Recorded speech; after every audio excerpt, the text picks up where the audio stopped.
नमो पीछे हरियंताणं नमो सिद्धाणं नमो हरियाणं नमो वज्रायणं नमो लोहे सर्वसा एषु पंच नमोकारो सर्वपापनाशनं मंगलाणं च सर्वेषां परमं हवै मंगलम् जय जगजीव जोनि प्रियाणो जगगुरु जगानंदो जगन्नाथ जगबंधु जय जगप्रिया महोदय जय सुयाण प्रभु तीर्थयराणं पश्चिमो जय जय गुरुलोकाणं जय महावीर वंदे मायसं महाभाग महावीरं महामुनि अमर नरराय मह्यं चरमते तयरमिभसते तस् सर्वारिष्ट प्रणशाय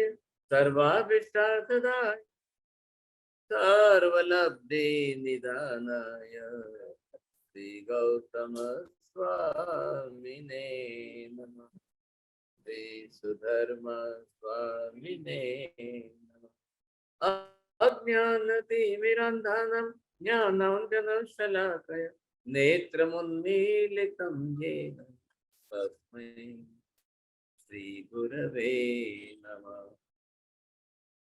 धर्मलाल बहुत बहुत आशीर्वाद। सभी को सादर जय जिनेन्द्र। कंदरवाद की इस 148वीं कक्षा में आप सभी का हार्दिक स्वागत है।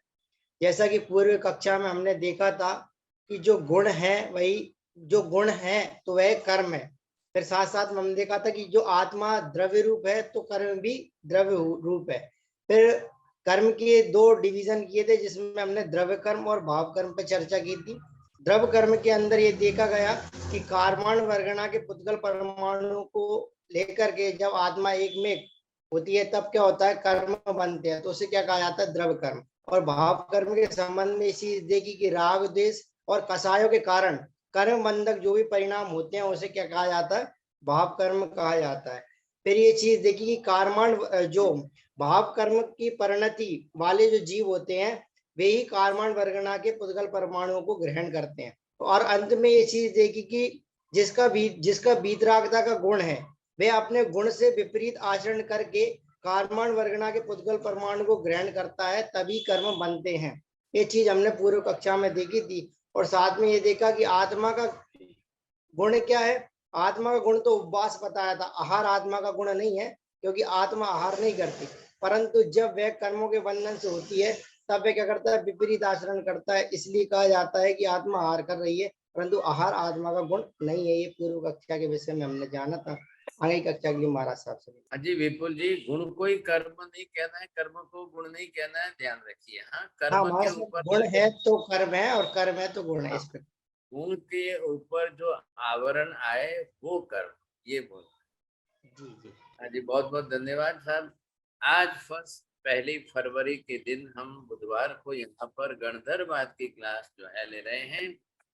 जैसा कि आपने समझा था, अब जिस जिस प्रकार के गुणों पर जो जो कर्म आवरणीय कर्म आ गए, अब ये जो है वो मोहनीय कर्म है। और इस मोहनीय कर्म की ये 28 प्रकृति कम ज्यादा प्रमाण में संसार के समस्त जीवों, एक विभाग में यहाँ पर ये मिथ्यात्व की 3 प्रकृति है। इधर दूसरे विभाग में आप चले जाइए, कसाय की जो है ये 16 प्रकृतियां है। इधर तीसरे विभाग में आ जाइए, 9 कसाय की 6 प्रकृतियां हैं।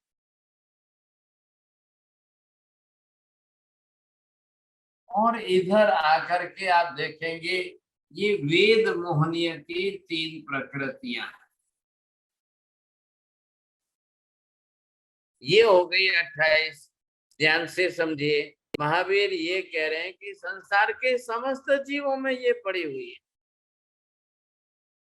सब जीवों के अंदर ये कर्म की प्रकृतियां बरोबर जो है ये जिस तरह से पड़ी हुई है, और इनका ही तो संसार चल रहा है। कोई जीव संसार का ऐसा नहीं है जिनके अंदर 28 न हो, 27 हो, 29 हो, ऐसा कोई प्रश्न नहीं है।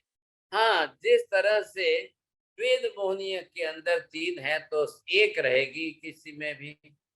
स्त्री है तो स्त्री वेद में पुरुष वेद की प्रकृति, पुरुष में स्त्री वेद की मोहक प्रकृति रहेगी। ये 3 प्रकृतियां हैं। इन तीनों के कारण जो है ये 3 प्रकृतियां आ गई। अब ये स्त्री वेद है, ये पुरुष वेद है, ये नपुंसक वेद है। ऐसा अब आप सोचेंगे, आश्चर्य होगा, समझेंगे, शरीर से स्त्री है, देह लिंग स्त्री का है, लेकिन कर्म की प्रकृति पुरुष वेद की है। इसलिए स्त्री को पुरुष से सुख भोगने की इच्छा होती है। पुरुष देहधारी, पुरुष लिंगधारी शरीर है, उसके अंदर कर्म की प्रकृति स्त्री वेद की पड़ी है। इसलिए पुरुष को स्त्री शरीर से सुख भोगने की इच्छा होती है और नपुंसक को दोनों शरीर से सुख भोगने की इच्छा होती है। लेकिन ये 6 कसाय तो सब में पड़ा है सर। निगोद में चले जाओ तो उसको अंदर भी भय संज्ञा पड़ी है, हास्य रति पड़ी है, उसके अंदर भी कम ज्यादा सब कुछ पड़ा है। कसाय सब पड़े हैं, मिथ्यात्व सब पड़े। अब ये है सब कर्म की प्रकृतियां हैं और सब जीवों का इनके कारण व्यवहार चल रहा है। क्यों चल रहा है? मोहनीय कर्म की 28 प्रकृतियां निरंतर उदय में रहती है, हमेशा उदय में बनी रहती है साहब। इसलिए कब ये इच्छा हो गई, कब ये इच्छा हो गई, कब ये इच्छा हो गई, कब ये इच्छा हो गई। ये तकलीफ है कर्म की प्रकृति का जो अस्तित्व है। और वो निरंतर होने के कारण, क्या निरंतर होने के कारण जो है ये हमेशा साथ रहती है।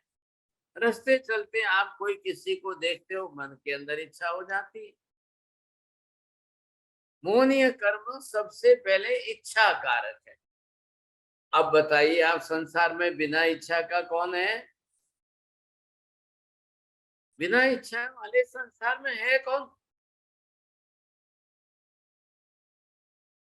अब ये कसाय आदि जो है ये इनके अंदर राग द्वेष मोह आदि है, सब इच्छा वाले। ये इधर 9 कसाय के अंदर है साहब। अब जो जिस प्रकार के हैं कर्म की प्रकृतियां हैं तो बराबर बने रहेंगे था। अब ये कर्म की प्रकृति है, इन सब के बीच में इसका गुण है। मैंने पहले कहा है, आपको ध्यान में रखिए, बिना गुण के ऊपर आवरण आए, गुण के ऊपर कार्बन वर्गना के पुद्गल परमाणुओं का आवरण बने बिना कर्म बनता ही नहीं है। और कार्बन वर्गना के पुद्गल परमाणु द्रव्य है, पुद्गल द्रव्य है। इधर चेतन जीवात्मा द्रव्य है। द्रव्य द्रव्य का बंध होगा, उसको कहते हैं द्रव्य कर्म। समझ रहे हैं आप? और भाव कर्म के अंदर आत्मा के वितरागता वाले गुण के ऊपर जब ये भाव से आदि आ गए, अब उसके हिसाब से उसी का उदय रहेगा। राग द्वेष कसाय ये भाव कर्म है। अरे ये बात समझ में? बोलिए शीतल बहन, कैसे बोलना है? सर जी, भाव कर्म यानी आत्मा के जो वितरागता गुण है उस पे चलिए ठीक है, मेहता जी बोलिए। पहले हम द्रव्य के बोलिए, उनके ऊपर मत जाइए। शीतल बहन ने बोलना है वैसा मत बोलिए। आप पहले द्रव्य कर्म फिर भाव। क्या हो गया? द्रव्य का द्रव्य से जब बंध होता है उसे द्रव्य कर्म कहते हैं। और उसके बाद से जो आत्मा के गुण है वो विपरीत होकर राग द्वेष वितरागता का गुण मैंने क्या समझाया है? आत्मा द्रव्य है, कैसा द्रव्य है? असंख्य प्रदेश। पुद्गल कैसा द्रव्य है? अनंत प्रदेश। पुद्गल के परमाणु कितने? अनंत अनंत। इधर कार्बन वर्गना के पुद्गल परमाणु है और इधर आत्मा द्रव्य के प्रदेशों पर आकर के ये चिपक करके एक रस बनते, इसका नाम द्रव्य कर्म। दो द्रव्य परस्पर एक साथ में जुड़ करके कर्म का निमित्त हो गया। ध्यान रखिए, संसार के अंदर अस्थि कायात्मक पांचों द्रव्यों के अंदर ये ही दो द्रव्य एक परस्पर एक दूसरे के साथ जुड़ते मिलते हैं, अन्य कोई नहीं। सबन बोलो। संसार में 5 द्रव्य है, लेकिन उसमें से 2 ही द्रव्य आत्म द्रव्य और पुद्गल द्रव्य 2 ही एक दूसरे के साथ जुड़ते हैं, बाकी के द्रव्य नहीं जुड़ते हैं। बस आ गई बात ध्यान में। आत्मा और पुद्गल इन दोनों का ही परस्पर संयोग वियोग संबंध बंध भी सब कुछ होना है। आकाश धर्मास्तिकाय अधर्मास्तिकाय तीनों एक दूसरे के साथ स्पर्श संबंध से रहते हुए भी कोई किसी के साथ बंधता नहीं है। अरे ये बात समझ में, पहले ये बात शब्द बोलने साहब बोली मीना मनीषा बहन जी गुरु जी। आकाश द्रव्य धर्मास्तिकाय द्रव्य अधर्मास्तिकाय स्पर्श संबंध में रहते हुए भी एक दूसरे के साथ जुड़ते नहीं है, बंधते नहीं है साहब। बंधते आत्मा और पुद्गल अलग अलग रहते हुए भी दोनों एक दूसरे के साथ बंध संबंध से जुड़ते हैं, बंध होता है। जब बंद हो गया तो अब पर पुद्गल द्रव्य आत्मा के साथ सित्तिर कोड़ा कोड़ी सागरोपम तक बरोबर बंधा हुआ चिपका हुआ रहेगा। आप समझ में आ रही है बात। पहले ये द्रव्यात्म योग के विषय है, मैं भी समझता हूँ। ये जो है यहाँ पर अब ये आत्मा है, ये इसके प्रदेश है। अब ये आत्मा के प्रदेश जो है कितने हैं, असंख्य है। ये स्वतंत्र द्रव्य है, ये पुद्गल के परमाणु ये स्वतंत्र द्रव्य है, इसको और आत्मा को कोई लेना देना नहीं है।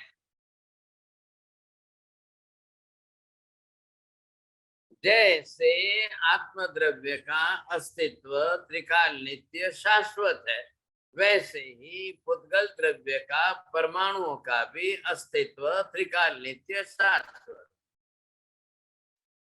एक भी परमाणु अनंत काल में कभी नया बनता नहीं है, और एक भी परमाणु का अनंत काल में भी सर्वथा अस्तित्व का अभाव या नाश कभी संपूर्ण होता ही नहीं है।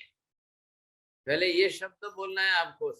आपने बताया था कि जैसे आत्म द्रव्य का अस्तित्व त्रिकाल नित्य शाश्वत है, वैसे ही पुद्गल परमाणु का अस्तित्व त्रिकाल नित्य शाश्वत है।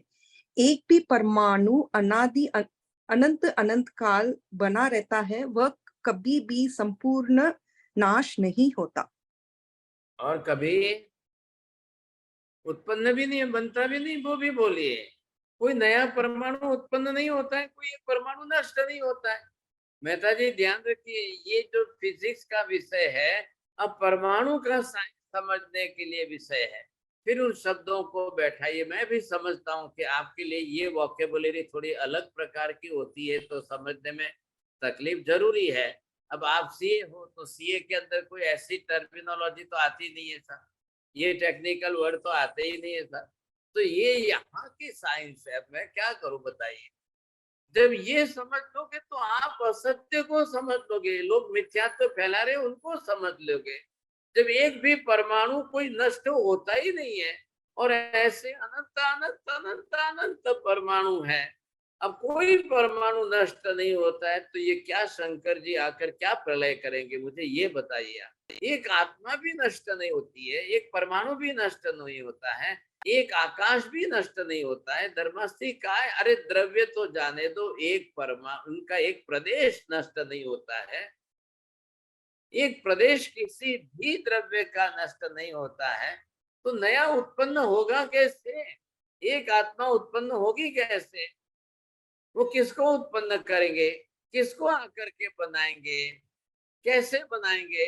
ना कोई रॉ मटेरियल है, ना कोई परमाणु है भाई साहब। आकाश परमाणु से नहीं बनता है, धर्मास्तिकाय अधर्मास्तिकाय परमाणुओं से बने हुए द्रव्य नहीं है, और आत्मा तो कभी बन ही नहीं सकती है परमाणुओं से संयोजन से। परमाणु में ज्ञान दर्शन नहीं होता है, परमाणुओं में ज्ञान दर्शन नहीं होता है, तो आत्मा में ज्ञान दर्शन कहाँ से आएगा? फिर परमाणु से बनेगी तो ये सब असत्य है, हजारों प्रकार के असत्य है, ये मिथ्या है।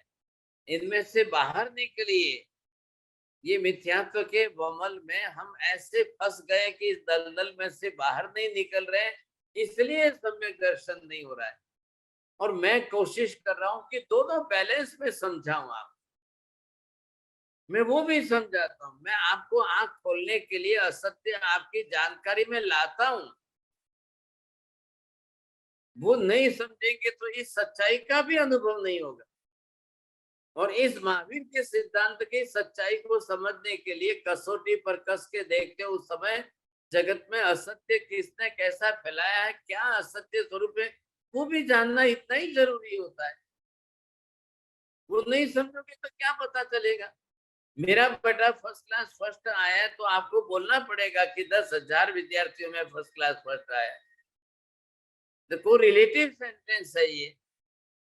तो जब महावीर के सिद्धांत को त्रिकाल नित्य सत्य समझोगे तो दुनिया में असत्य क्या है वो भी पहचान लो, तब महावीर के सिद्धांत की कीमत कर सकोगे, कदर कर सकोगे, नहीं तो नहीं कर सकोगे। क्या बनाना है मुझे बताइए साहब, क्या बनाना। अब ये जो सारे गुण महावीर ने कर्म के आवरण बताए, अब कौन बताएगा इसे? कोई मानने को ही तैयार। एक भी धर्म दुनिया का, एक धर्म दुनिया का, एक दर्शन शास्त्र या कोई धर्म, ये मौनीय कर्म 28 प्रकृति, ये अलग, ये अलग, ये मिथ्यात्व, ये कसाय, कोई मानने को ही तैयार नहीं है। कोई डिवीजन ही करने को तैयार नहीं है। उनको बहुत आसान हो गया है कि भाई ईश्वर करता है, ईश्वर की मर्जी, ईश्वर की इच्छा से हो रहा है, ईश्वर की मर्जी। बस उनके पास एक ही शब्द है, वही रटना है, दूसरा शब्द बोलना ही। बस दरवाजा बंद, उन्होंने डेडलाइन बना ली है, ऐसी डेडलाइन बना दी, ऐसी डेडलाइन बना दी कि अब उनको इसके आगे कुछ बोलना ही नहीं बोले, बस हमेशा के लिए एक ही वाक्य रट के रखो, ईश्वर की इच्छा है, ईश्वर की इच्छा है, ईश्वर। अब ये 28 का भेद कौन करेगा? और महावीर ये कह रहे, निगोद के जीव से लगाकर मनुष्य से लगाकर देवी देवताओं तक कोई भी जीव, संसार का एक भी जीव छोटे से बड़ा बिना इन कर्म प्रकृतियों वाला होता ही नहीं है। हाँ जी, आत्मा के गुण आत्मा में है, लेकिन आत्मा के गुणों के ऊपर आवरणीय कर्म चढ़ा है, इसीलिए तो कर्म बना है। आत्मा के गुण को ही निषेध कर दो आज तो कर्म बनेगा ही नहीं। फिर आत्मा के द्रव्य का ही अस्तित्व निषेध कर दो तो कर्म बनेगा ही नहीं। आत्मा जो असंख्य प्रदेशी पिंड समूहात्मक द्रव्य है, अब उसी को ना कह दो, फिर कर्म कहां से बनेगा? तो उन्होंने वही कर दिया, उनको वही चाहिए था, बस एक ईश्वर के सिवाय अन्य किसी का अस्तित्व ही नहीं है, एक ईश्वर का अस्तित्व है। अब न तो अन्य अनंत आत्माओं को स्वीकार करने को तैयार है और न इन अनंत पुद्गल परमाणुओं को स्वीकार करने को तैयार है, कुछ भी नहीं, सब बात उड़ा दी, सब उड़ा दी। और महावीर ना कह रहे हैं, एक भी सत्य का सर्वथा लोप करना, इससे बड़ा मिथ्यात्व होता ही नहीं। अच्छी बात है, चलिएगा। एक भी सत्य जो शाश्वत सिद्धांत है, जो त्रिकाल नित्य सिद्धांत है, जो परमानेंट सत्य है सब, ऐसे में से एक भी सिद्धांत का लोप करना सबसे बड़ा मिथ्यात्व है। ये गलती हमको नहीं करनी है।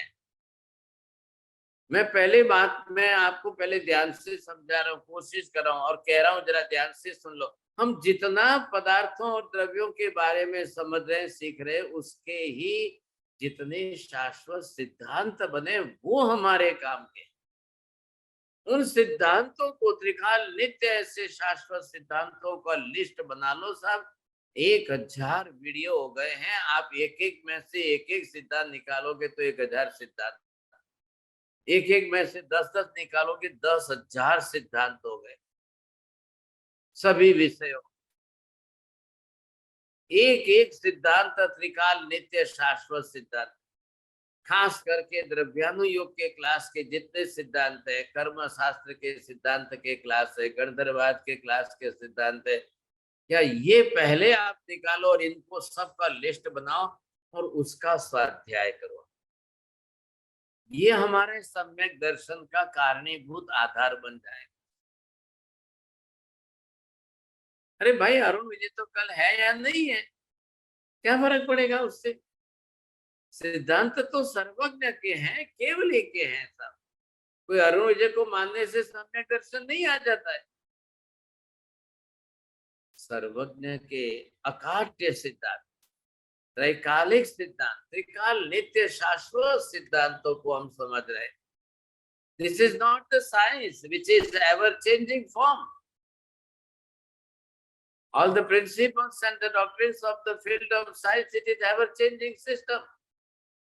आइंस्टीन के सिद्धांत बदल गए, न्यूटन के सिद्धांत बदल गए, बार बार बदल गए, बदलते ही रहते हैं। वो इनको उनके सिद्धांत तो परमानेंट रह ही नहीं सकते हैं। कहाँ हम गलती कर रहे हैं, कहाँ हम पागल हो रहे हैं। साइंटिस्टों के ऊपर श्रद्धा रख करके उनके सिद्धांतों को मान करके सम्यक दर्शन होने वाला है क्या? कभी नहीं है, कभी संभव नहीं है। केवल ज्ञानी सर्वज्ञ महावीर जो सिद्धांत बताएंगे वो त्रिकाल नित्य, वो त्रैकालिक सिद्धांत होंगे, वो शाश्वत सिद्धांत। उन सिद्धांतों को घूरते घूरते घूरते आपकी निष्ठा बन जाए, एक ऐसी श्रद्धा, एक ऐसी निष्ठा बन जाए कि बस तमेव सक्षम जम जिनेहिम पभेयम। सर्वज्ञ केवल ज्ञानी भगवंत ने जो कहा है वही अंतिम सत्य है। इतनी धारणा, इतनी बात को आप एक मंत्र की तरह से एक दिन में 108 बार जपिए, देखिए कैसे ग्रंथि भेद नहीं कैसे होता है, पहले होता है। क्यों नहीं होगा ग्रंथि भेद? नहीं कैसे होता है, पहले होता है ग्रंथि भेद, अवश्य होगा। ये हमारा प्रबल पुरुषार्थ हमें करना, ये प्रबल पुरुषार्थ करना, ये ज्ञानाचार्य की क्लास है। हम ज्ञान का तत्व समझ रहे हैं, सीख रहे हैं, और ये अंतिम सत्य को समझ करके निष्ठा बनानी है, बस और कुछ नहीं। अब हमें कोई असत्य हमारे सामने आएगा, हम असत्य और सत्य का विवेक करके परख सकते हैं, परीक्षा कर सकते हैं। सत्य असत्य का विवेक करने की, परीक्षा करने का जो हमारे पास एक सुवर्ण अवसर मिलता है, वो इस ज्ञान से मिलता है। नहीं तो कहां से मिलेगा, कैसे मिलेगा आपको? फिर बाहर दुनिया में तो बहुत कुछ है, दुनिया भर के बहुत कुछ वस्तुओं से हमें सम्यक दर्शन नहीं होगा, ग्रंथि भेद नहीं होगा, हमारा मोक्ष निर्धारित नहीं होगा, सब फिर संसार का चक्कर चलता रहे। अब तो हमें भले हमारा भी आयुष्य काल है, जितना जीवन है पता नहीं है साहब, लेकिन जितना सीखे वो ठोस से गए, जितना समझ लें वो बिल्कुल सॉलिड ठोस समझ लो, और उसको घूट घूट करके महावीर के सिद्धांतों को इतना घूटिए कि आपका ग्रंथि भेद हो जाए और सम्यक दर्शन प्राप्त हो जाए और मोक्ष आज ही नक्की हो। नहीं कैसे होता है, अवश्य होगा, क्यों नहीं होगा, पहले होगा। ये आत्मा है, आत्मा के प्रदेश है, और आत्मा प्रदेश, आत्मा अपने आप में अपना एक स्वतंत्र द्रव्य है, इसको कोई पुद्गल से लेना देना नहीं है। क्यों लेना देना नहीं है? पुद्गल से बना ही नहीं है, पुद्गल के परमाणुओं से इसकी निर्मिति नहीं हुई है। और समानता की दृष्टि से जब देख रहे हैं, तब महावीर कह रहे हैं कि संसार में अनंत अनंत जीव आत्मा द्रव्य की अपेक्षा से सभी एक सरीके, एक जैसे, बिल्कुल एक जैसे, सबके प्रदेशों की संख्या असंख्य, सबके गुणों की समानता एक सरीके, और सबके साथ में जो भी कुछ है, बस सिर्फ हमारे गुण जो है वो आवरणीय कर्मों से ढके हुए हैं। जिन्होंने इन कर्मों का, आवरणीय कर्मों का क्षय कर दिया, वो करते वो भगवान बन गए। हमने नहीं किया है, लेकिन हम करने की दिशा में तो चल रहे हैं, बरोबर चल रहे हैं। पुद्गल द्रव्य बिल्कुल स्वतंत्र द्रव्य है, पांचों द्रव्य अपने आप में संपूर्ण स्वतंत्र द्रव्य है। कोई किसी, एक भी द्रव्य किसी द्रव्य के अधीन नहीं है, एक भी द्रव्य किसी के पराधीन नहीं है, एक द्रव्य किसी से बंधा हुआ नहीं है। बस सिर्फ ये आत्मा गलती कर रहा है, कर्ता भाव के कारण पुद्गल द्रव्य को ग्रहण करके खुद अपने प्रदेशों पर उसका लेप कर लेता है और कर्म की संज्ञा बना देता है। अब आप निषेध कर ही नहीं सकते हो। निषेध, कर्म का निषेध कभी होना करना संभव नहीं है। ये किसके कारण है साहब? समस्त जीवों के अंदर कर्म तो एक ही है, मोहनीय, और 28 ही प्रकृतियां हैं, पर संसार के जीव अनंत अनंत और अनंत अनंत जीवों के अंदर मोहनीय कर्म भरा पड़ा है। आज जाकर हम सिमंदर स्वामी को पूछे कि हे भगवान, संसार के अंदर कौन सा जीव बिना मोहनीय कर्म का है? सिमंदर स्वामी सर्वथा ना कहेंगे। निगोद से लेकर के देवी देवताओं तक कोई भी जीव बिना मोहनीय कर्म का नहीं है। सर्वार्थ सिद्ध विमान में चले गए देवी देवता आज वे भी मोहनीय कर्म वाले। सातवीं नरक के लोक के अंत की अंतिम किनारे तक जाकर बैठा हुआ जीव वो भी मोहनीय कर्म के अधीन है। सूक्ष्म स्थावर के अंदर पृथ्वी, पानी, अग्नि, वायु, वनस्पति के और साधारण वनस्पति के एक गोले में रहे हुए अनंत निगोद के जीव वो भी मोहनीय कर्म की प्रकृति मानकर बैठे। सबसे पहली प्रकृति, सबसे पहले ये मिथ्यात्व की तो भाई साहब बहुत भारी बांध करके बैठे, तभी तो भव भ्रमण संसार का परिभ्रमण चल रहा है। नहीं तो कैसे चल रहा है? सब चल, संसार के अंदर चल कैसे रहा है? ये हमें निकालना है ढूंढ करके। निगोद के जीवों को मिथ्यात्व कहते हैं। निगोद के जीवों में मिथ्यात्व बड़ा है, एकेंद्रिय के जीवों में मिथ्यात्व बड़ा है। पृथ्वी, पानी, अग्नि, वायु, वनस्पति, संसार के सब जीवों में इतना भारी मिथ्यात्व पड़ा है। क्या करेंगे, कैसे करेंगे साहब, कैसे? बिना मिथ्यात्व का एक जीव नहीं संसार में, बिना कसाय का एक जीव नहीं संसार में, बिना वेद मोहनीय वाला संसार में एक जीव नहीं होता है, बिना नो कसाय वाले संसार में एक भी जीव नहीं होता है। अब ये क्या बात कर रहे संसार के जीवों? इतनी बड़ी बात महावीर कर रहे हैं, इतनी बड़ी बात कर रहे हैं, और ये लोग बात ही उड़ा देते हैं। नहीं नहीं नहीं, कर्म ब्रह्म कुछ नहीं है, सब कुछ नहीं है, कुछ नहीं है, सब उससे ईश्वर की लीला है, सब ईश्वर की लीला है, ईश्वर। ये क्या बात है? सब ये बातें क्यों हो रही? इतना गाढ़ हमको बैठा दिया, इतनी पकड़ मजबूत कर दी है, अब उसमें से हम बाहर ही नहीं निकल पा रहे हैं सब। ये कैसी बड़ी विडंबना कैसी है? कर्म है, हाँ जी, कर्म आत्मा के बाहर नहीं है, बाहर कार्मण वर्गणा के पुद्गल परमाणु। कर्म आत्म प्रदेशों के साथ कार्बन वर्गणा के पुद्गल परमाणु आकर बंधेंगे, चिपकेंगे, तब कर्म संज्ञा बनेगी। द्रव्य द्रव्य का संबंध है, लेकिन अब उसका फंक्शन किसका? कर्म का कार्य क्षेत्र आत्मा के गुणों पर आवरण करने का। हाँ जी, हाँ चलिए जी, बोलेंगे।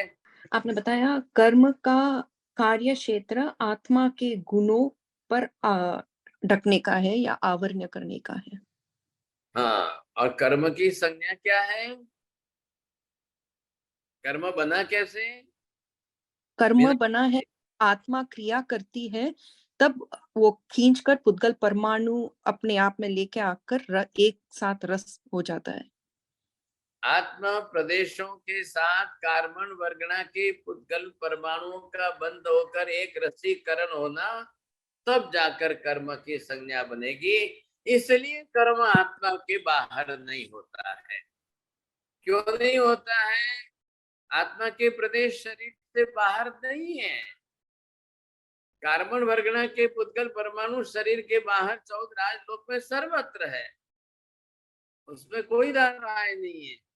वो आत्मा से स्वतंत्र भिन्न द्रव्य है, इसलिए 14 राजलोक में सर्वत्र है। एक पूरे लोक के अंदर एक सुई रखने जितनी जगह भी बिना परमाणुओं वाली खाली नहीं है, और पूरे 14 राजलोक के अंदर एक सुई का स्पर्श करो इतनी जगह भी बिना जीवों वाली खाली नहीं है। तो ये जो है, हम पहले इसको ध्यान में ले रहे हैं। एक एक बात बरोबर समझिए, समझे। अब कर्मों का निषेध कैसे हो सकता है, बताइए आप। कैसे कर्मों का निषेध होगा? क्यों होगा कर्मों का निषेध?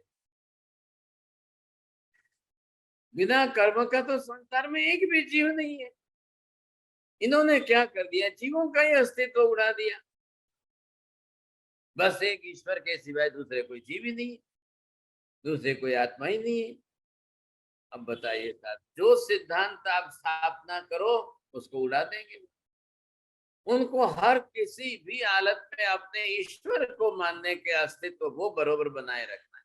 और वो तो ईश्वर को भी नहीं, ईश्वर से भी बड़ा सिद्धांत उनका ये है कि ईश्वर सृष्टि का सर्जन करता है, प्रलय करता है, संहार करता है, संचालन करता है।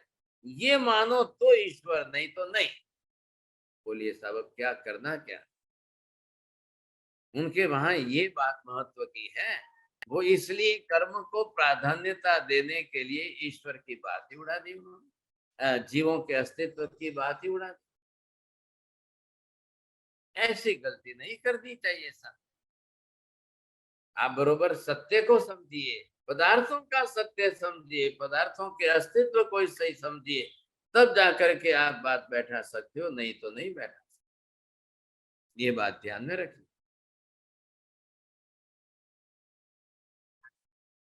ऐसी स्थिति के अंदर ये हो गया साहब एक कर्म, इन कर्मों की ये सब 28 प्रकृतियां हुई है।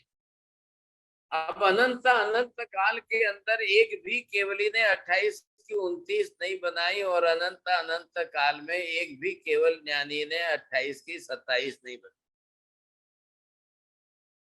अब इससे बड़ी शाश्वतता क्या हो सकती है बताइए? जबकि इतने अनंत केवल ज्ञानी हो चुके हैं, आदिनाथ भगवान से लेकर के महावीर तक 24 तीर्थंकर हुए। अब उन सबके केवलियों की संख्या गिनो। आज पांचों महाविद्य में जाकर के सबके केवलियों की संख्या गिनो, 2 करोड़ केवली आते। 20 तीर्थंकर है और 2 करोड़ केवल ज्ञानी है। अब सभी एक सरी की बात कर रहे हैं, सबके सिद्धांतों में एक सरी का सिद्धांत आ रहा है। कहीं पर भी एक का भी सिद्धांत एक दूसरे से विपरीत गलत टकराता नहीं है। इससे बड़ी बात और क्या हो सकती? हाँ, ये विशेषता अब आप जो ध्यान में ले रहे हो कि जो ये कर्म की प्रकृतियां है, मूलभूत जो है ये कसाय है। अब मूलभूत कसाय तो 4 ही रहेंगे। अब इन 4 के जब डिवीजन बन रहे हैं, ये 4, ये 4, ये 4 और ये 4, तब जाकर के 16 होते हैं, नहीं तो नहीं हो रहे। अब कौन करेगा, कैसा करेगा? इन 4 के अंदर ये गए तब ये अनंतानुबंधी हो गए। अब ये अनंतानुबंधी इसके साथ मिल गए, तो ये 3 और ये 4 मिल गए, तब ये 7 हुए। अब ये निगोद के जीव से लेकर सब में पड़ी है, तभी जाकर ग्रंथि बन रही है, नहीं तो नहीं बन। इधर कोई निगोद को मानने को तैयार नहीं, इधर कोई निगोद के अंदर अनंत अनंत जीव मानने को तैयार नहीं, इधर कोई निगोद को सूक्ष्म साधारण वनस्पति काय कहने को तैयार नहीं है। जबकि महावीर केवल ज्ञानी इनकी 3 और इनकी 4 लेकर 7 कर्म की प्रकृतियों की ये ग्रंथि गांठ बता करके कह रहे कि निगोद के समस्त जीवों को ये कर्म। अब ये जब हम समझेंगे तब ख्याल आएगा इधर केवली का विस्तार कितना है ज्ञान का। इन अनंत अनंत जीवों को पहले पहचान कराई, अब इनके कर्मों की पहचान करा करके किसके कितने कर्म, किसके कितने कर्म साहब, अब आप समझ लो कितनी बड़ी बात है। महावीर कह रहे हैं संसार के पूरे लोक में अनंत अनंत जीव, और इन सब अनंत जीवों के ऊपर किसके कितने कर्म है, किसकी कितनी कर्म की प्रकृतियां है, किसकी कितनी कर्म की प्रकृतियां, एक एक एक एक बात क्लियर करेंगे, एक एक बात बताएंगे। सोचिए कैसे बताएंगे आप, ये सोचिए समझे। हाँ जी, ये जो है किस तरह से कर्मों का अस्तित्व कैसे सिद्ध हो रहा है, ये गणधरवाद की क्लास है, इसके अंदर हमको ये सब। और एक कर्म की प्रकृति दूसरे कर्म की प्रकृति से अलग है। क्यों अलग है? उनका कार्य क्षेत्र अलग है। कार्य क्षेत्र अलग क्यों है? कि वैसे जीव जो है अपनी क्रिया प्रवृत्ति व्यवहार कर रहे हैं, इसके कारण अलग। अब सबके जब अलग अलग पढ़ रहे हैं, इसलिए कर्म अलग अलग। भले जीव अनंत अनंत हो, लेकिन अनंत कर्म की प्रकृतियां नहीं है, अनंत नहीं है। महावीर ने सिर्फ जो है 158 ही कर्म की प्रकृतियां बताई है, और उन 158 कर्म की प्रकृतियों वाले संसार के अनंत अनंत सब जीव। अब आप सोच लो कितनी बड़ी बात।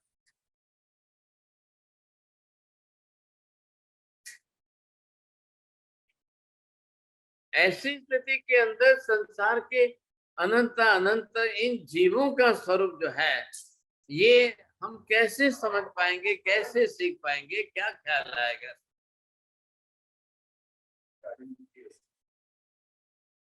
तो ये विशेषता है, ये नो कसा है कि अब 6 कर्म प्रकृति बताई, अनंत अनंत काल से 6, एक भी बढ़ाई नहीं, एक भी घटाई नहीं। ये वेद बोलिए कि 3 है। क्यों 3 है भाई? संसार के अंदर 3 ही प्रकार के वेद वाले जीव होते हैं। अनंत अनंत जीवों का विभाजन करके कर दिया महावीर ने। स्त्री वर्ग वाले, स्त्री वेद वाले जीव है, पुरुष वेद वाले जीव है, और नपुंसक लिंग वाले।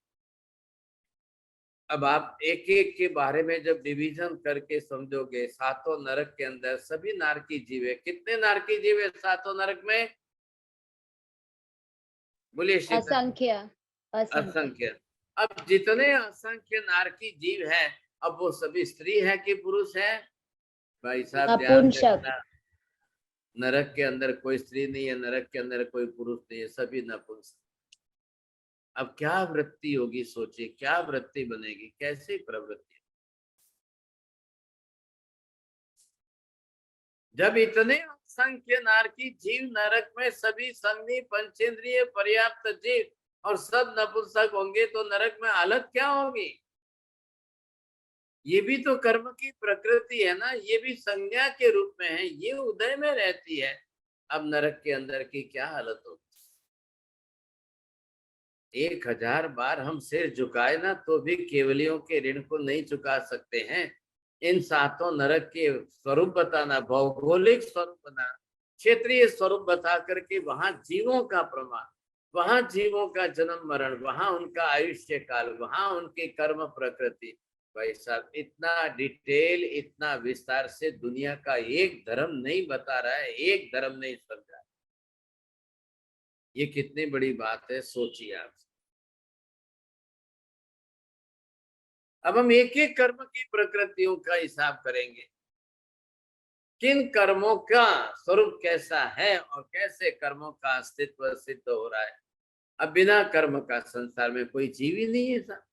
जो चल करके अपनी तरह से इन कर्म की प्रकृतियों का क्षय करेंगे, तब वो आत्मा के मूलभूत गुणों को पूर्ण रूप में प्रकट करेंगे, नहीं तो नहीं। ये विशेषता है। ऐसा स्वरूप हमें समझना पड़ेगा। अब इस प्रकार का स्वरूप जब समझने जाएंगे तब बड़ी तकलीफ। एक एक कर्म की प्रकृति, क्योंकि बिना कर्म की प्रकृति के संसार में कोई भी जीव इस प्रकार का व्यवहार कर ही नहीं सकता है, ना ऐसा सोच सकता है, ना ऐसा बोल सकता है, ना ऐसा कर सकता है। अब बताइए साहब क्या होगा? कोई भी जीव, कोई भी एक भी जीव, क्यों इस प्रकार के विभाजन करके इतनी कर्म प्रकृतियों का विभाजन समझाया हमने? क्योंकि सभी जीव इन कर्म की प्रकृतियों अधीन होकर के ऐसा कर रहे हैं, सबका व्यवहार ऐसा हो रहा है, सबकी प्रवृत्तियां ऐसी हो रही है साहब। तकलीफ इस बात की है। देव गति में चले जाओ, देवता क्या करेंगे? मनुष्य में जाओ, मनुष्य क्या करेंगे? पशु पक्षी में जाओ, वहां क्या होगा? वहां कैसे करेंगे साहब? एक केंद्रीय पृथ्वी का आदि जीव, वो क्या करेंगे, कैसे करेंगे? उनका स्वरूप उनके तरीके से समझना पड़ेगा। लेकिन है सबकी कर्म की प्रकृति, सबकी अपनी अपनी कर्म की प्रकृति के अनुसार जीव जो है उस प्रकार का भाषा व्यवहार, सब प्रकार का व्यवहार करते हैं। संसार के अनंत जीवों को अपना अपना व्यवहार करने के लिए अपनी अपनी कर्म प्रकृति अनिवार्य रूप से काम आती, नहीं तो नहीं होगा। तो उनको अपनी कर्म प्रकृतियां कैसी है, लेकिन अलग अलग जीवों के लिए जो अघाती कर्म है, नाम गोत्र के कारण से शरीर आदि रचना से वो विभाजन अलग अलग हो जाएगा, लेकिन ये चारों घाती कर्म तो संसार के समस्त जीवों को कॉमन रूप में पड़े। मेरी बात समझ में आ रही है? बोले चोलिया जी, क्या बोला मैंने? महाराज साहब हमारे के ये जो घाती कर्म है ये संसार के समस्त जीवों में कॉमन रूप में है। हाँ जी, चलिए सीमा बहन जी दूसरा सेंटेंस बोलिए, चोटिया जी भूल गए। अघाती कर्म सबके अपने अलग अलग, हर जीव के अपने अलग अलग होते हैं। अघाती कर्मों में जो नाम गोत्र आदि है वो अलग होने के कारण सबके अंदर वेरिएशन अलग अलग है। शरीर रचना सबके नाम कर्म के हिसाब से अलग है, गोत्र कर्म के हिसाब से उच्च नीच गोत्र में अलग अलग है। शाता अशाता के कारण वेदनी में सुख दुख और बीमारियां आदि आ जाएगी। आयुष्य कर्म सबका अलग अलग कम ज्यादा है, लेकिन चारों घाती कर्म तो अनंत अनंत संसार के समस्त जीवों में पड़े ही पड़े हैं, सत्ता में ही पड़े हैं, सब कर्म सबके हैं। क्योंकि शरीर आदि बाहरी रचना तो वो नाम कर्म के कारण है ना। अब नाम कर्म के कारण शरीर बनाएगा तो गोत्र कर्म चाहिए उच्च नीच कक्षा का। फिर शरीर बनाया तो शरीर के साथ रोग बीमारियां छुड़ेगी, तब वो शरीर के स्तर पर आएगी, तब जाकर के शाता शाता होगी। फिर आयुष्य कर्म, उस आत्मा को शरीर में कितने बरस तक रहना है, कितने टाइम तक रहना, उसका मापक साधन आयुष्य कर्म हो गया। इन चारों के अंदर बिल्कुल डिफरेंट अलग अलग विभाग आएंगे और उनके कारण पूरे जगत के अंदर जो है ये वेरिएशन अलग अलग प्रकार का आएगा, लेकिन चारों घाती कर्म तो सबके भरे पड़े हैं। हाँ जी, मथिक ज्ञानावरणीय, श्रुतक ज्ञानावरणीय, कम ज्यादा थोड़े इधर उधर तो रहेंगे ही रहेंगे, ख्याल आया कि नहीं? दर्शनावरणीय कर्म है, मोहनीय कर्म है, अंतराय कर्म है, ये तो सबके हैं, सबके। कौन जीव कौन है साहब? बिना कसाय वाला संसार में कौन है? बिना अंतराय कर्म की प्रकृति वाला संसार में कौन है? बिना दर्शनावरणीय कर्म की प्रकृति वाला कौन है?